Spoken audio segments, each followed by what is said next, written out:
The empty crib. We brought Eli home from the hospital on the 15th of August, on a Tuesday afternoon, and I sat in the back seat of our Subaru with my hand on his car seat the entire drive from Ann Arbor to our house in Saline. I did not take my hand off the car seat. I did not look at the road. I did not look at my husband driving. I looked at our son, asleep in the gray, cushioned cradle that the hospital nurse had checked 3 times. And I felt the small, hot weight of him under my palm through the foam, and I thought, this is the most important thing I will ever carry. We had been married 4 years. We had been trying for 2. The pregnancy had gone the way pregnancies are supposed to go. Uneventful, healthy, boring in the way that only first-time parents understand to be a profound gift. Eli was born a week early, on a Sunday morning, and he weighed 7 pounds 2 ounces, and he came out screaming, and the nurse handed him to me, and I looked at his small, wet face, and I cried, and David cried, and we had a son. I am writing this down because I want there to be a record. I want there to be something my husband can read after that is in my own words and not filtered through whatever version of events he constructs for himself or for the doctors. I want there to be evidence that I was lucid, that I was not exhausted in the way new mothers are exhausted, where they say things they don't mean and forget what year it is. I was tired.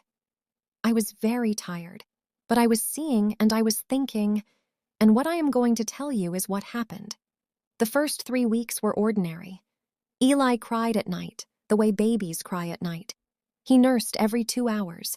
He made the small animal sounds babies make in their sleep.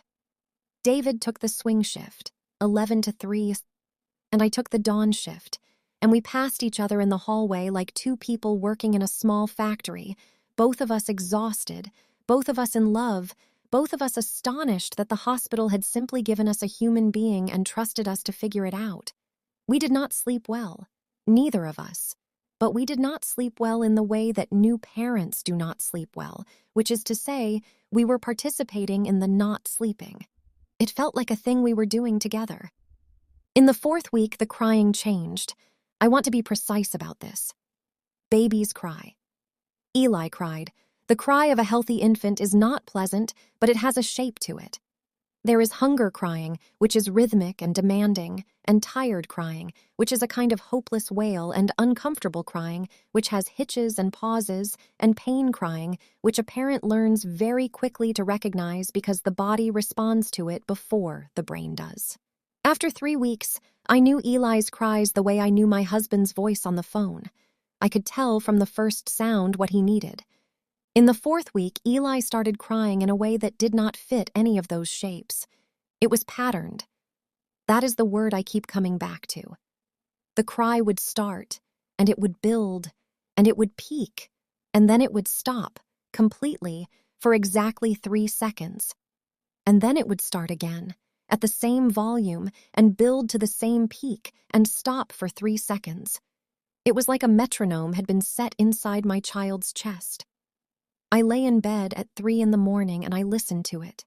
And I thought, that is not how babies cry. I told David. He said I was overthinking it. He said all babies have weird phases. He said the pediatrician would tell us if there was anything wrong, and we had an appointment at 6 weeks, and we should not pre-diagnose our son based on a feeling. David is a good man.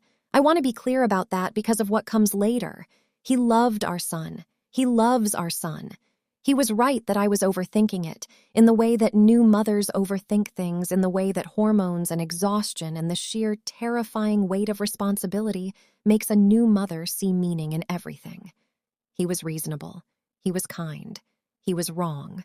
But he was wrong for good reasons, and I want that on the record. The night I first found Eli out of the crib was the 17th of September. I remember the date because it was my mother's birthday, and I had called her that afternoon, and we had talked about whether she should come visit in October or wait until Thanksgiving. I had told her Eli was doing well. I had not mentioned the crying that was not crying because I was not yet ready to say it out loud to my mother, who would have flown in the next day if she had heard fear in my voice. I went to bed at 11. David was on the swing shift. He came to bed at 3. I woke at 5:20 to a sound I did not recognize, and I lay in bed for a moment and listened, and the sound was small and rhythmic and not coming from the crib in the room down the hall. It was coming from the corner of our bedroom. I sat up. I turned on the lamp. Eli was on the floor, in the corner near the closet, lying on his back on the carpet, perfectly content. He was not crying. He was making the small, babbling sound infants make when they are awake and happy. He was looking at the ceiling. His eyes tracked nothing. He was 4 weeks old. He could not roll over. He could not sit up. He could not, by any developmental milestone I had read about in any of the 7 books on my nightstand, move himself across a room. I got out of bed. I picked him up. I carried him back to the nursery. The crib was empty. The bedroom door had been closed. I had closed it myself, the way I had closed it every night since we brought him home, because the cat had a habit of sleeping on the changing table, and the books had said this was a SIDS risk. I stood in the nursery with my son in my arms, and I looked at the empty crib, and I looked at the closed door, and I told myself, the way you tell yourself things at 5 in the morning when you have not slept properly in a month, that I must have moved him myself. I must have gotten up in the night, half asleep, and brought him to our bedroom, and put him on the floor for some reason that made sense to my exhausted brain at the time. I must have closed the nursery door behind me out of habit. I must have not remembered any of it because I had been mostly asleep. This was not a satisfying explanation, but it was the only explanation I had. I told David in the morning. He looked at me with something I did not yet recognize as concern. He said, "That's strange, honey." He said, "Are you sure you didn't move him?" I said, "I don't think I did." He said, "Well," and he chose his words carefully, "Well, you've been so tired." He said, "You might have done it without remembering." He said, "It's okay." He said, "But maybe we should talk about getting you some more rest." I agreed to talk about getting more rest. The next night, Eli was in the closet. I do not mean he was near the closet, I mean he was in the closet. The closet door was open about 4 inches. I had closed it before bed. I always closed it before bed. The cat would otherwise sleep in there. And Eli was lying on the closet floor, on top of a pile of David's flannel shirts, perfectly content, looking at the ceiling, making the small, babbling sound. The crib was empty. The nursery door was again closed. I picked him up. I carried him to the bed. I shook David awake. I said, "David, look." I said, "I did not do this." I said, "You have to believe me. I did not do this." David sat up. He looked at our son. He looked at me. He said, "Oh, honey." He said, "Oh, sweetheart." He said, "It's going to be okay." He said, "We're going to call your OB in the morning." I knew then what was happening. I knew because I had read the books. I knew that postpartum psychosis is a real thing, and that one of its symptoms is the conviction that something is wrong with your baby, and that mothers who experience it sometimes hurt their children, and that the kindest thing the people who love you can do is get you to a hospital before you become one of those mothers. I did not blame David. I do not blame David. He did the right thing, given what he knew, given what he could see. He saw a wife who had been crying in the bathroom for 3 days. He saw a wife who had been telling him the baby was crying in patterns. He saw a wife who was now standing at the foot of the bed at 4 in the morning, holding their son and insisting that the baby had moved himself across 2 rooms. He did the right thing. I want that on the record, too. I went to the OB the next day. She was kind. She asked me a long list of questions, and I answered them honestly. Yes, I had been crying. Yes, I was anxious. No, I had not had any thoughts of harming myself or the baby. Yes, I knew the difference between intrusive thoughts and intentions. She prescribed a low dose of an SSRI, recommended a postpartum support group, and gave me the number of a therapist who specialized in new parents. She told David in front of me that it would be helpful if he could take some of the night feedings for the next 2 weeks so I could sleep. I went home. I started the medication. I went to 1 meeting of the support group and did not go back, because every other woman in the room was talking about feelings, and I was not having a problem with feelings. I was having a problem with what was happening in my house. The next 2 weeks, David took the night shifts. I slept. He slept on the couch. Eli stayed in the crib. Every morning when I went into the nursery to nurse him at 6, he was in the crib, where David said he had been all night. I want you to understand something. I was relieved. I was so relieved. I was so relieved that I let myself believe for those 2 weeks that I had been wrong, that the medication was working, that the rest was working, that I had simply been a woman whose hormones and exhaustion had played a cruel trick on her, and I was now correcting course, and we were going to be fine. The 3rd week, David got the flu. He could not do the night shifts. He moved into the guest bedroom with a fever of 102 and slept for 16 hours a day.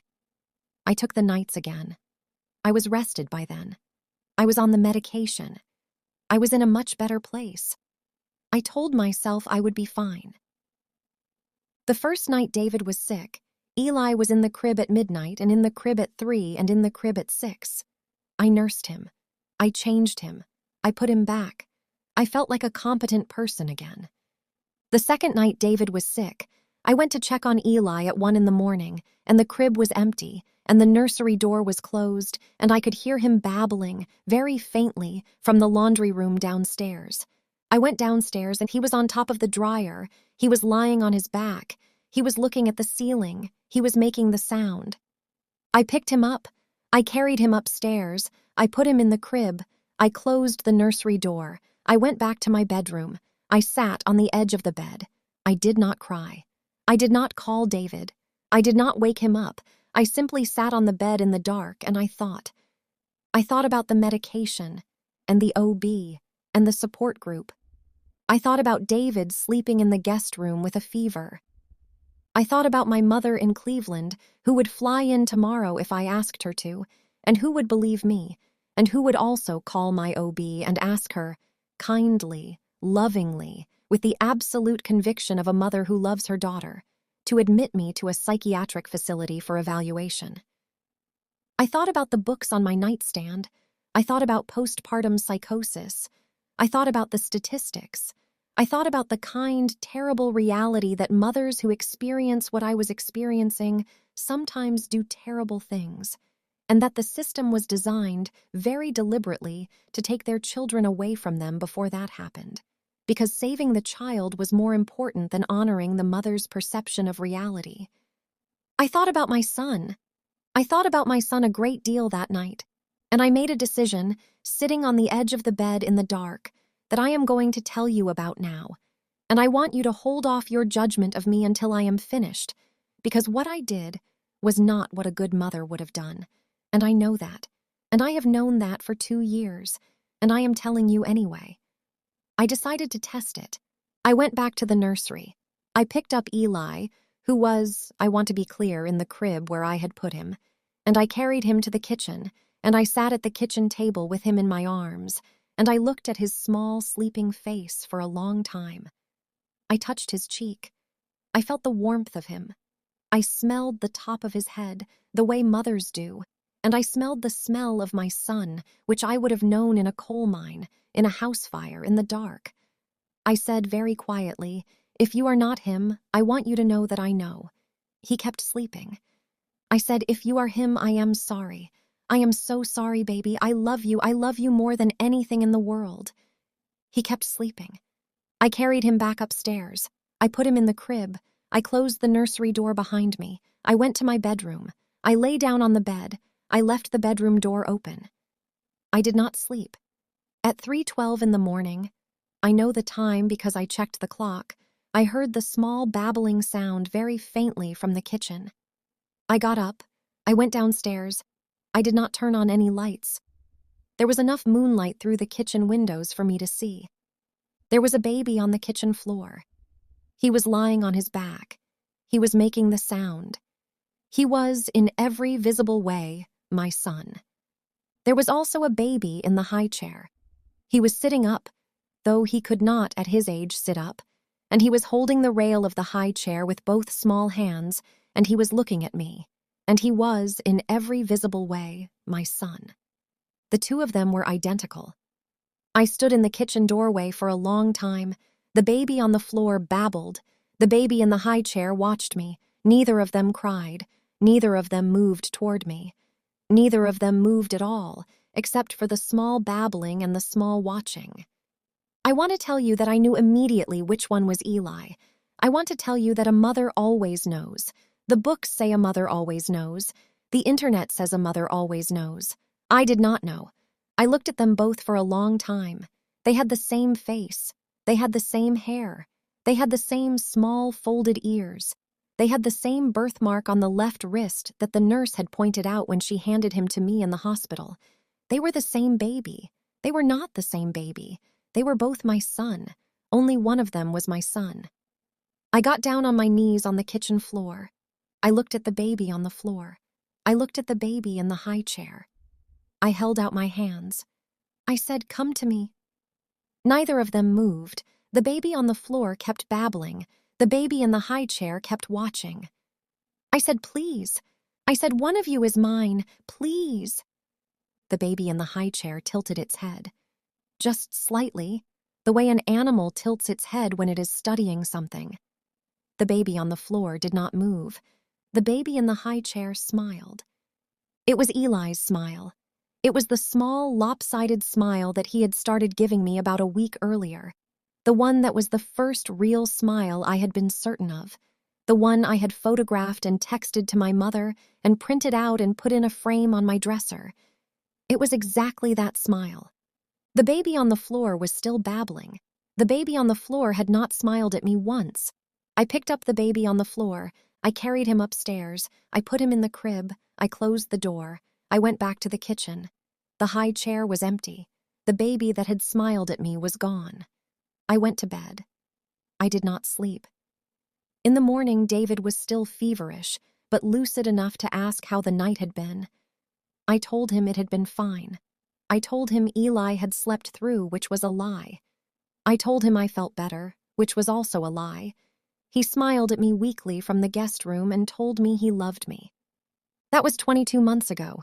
Eli is too. He is healthy. He is meeting his milestones.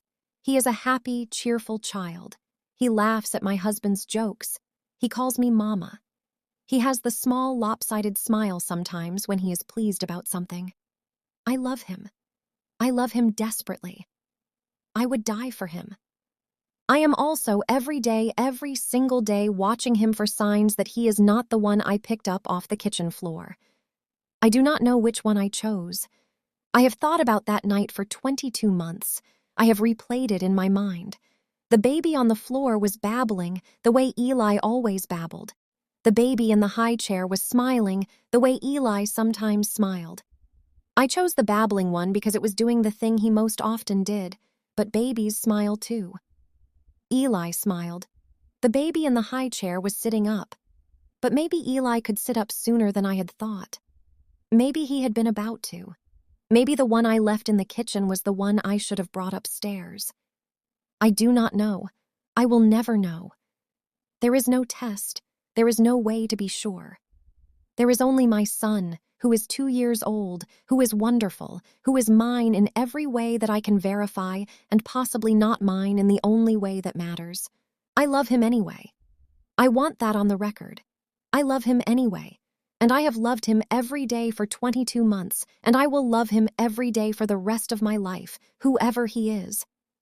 But sometimes, late at night, when David is asleep and the house is quiet and Eli is asleep in his toddler bed down the hall, I lie awake and I think about the baby in the high chair. I think about the smile. I think about the way it tilted its head.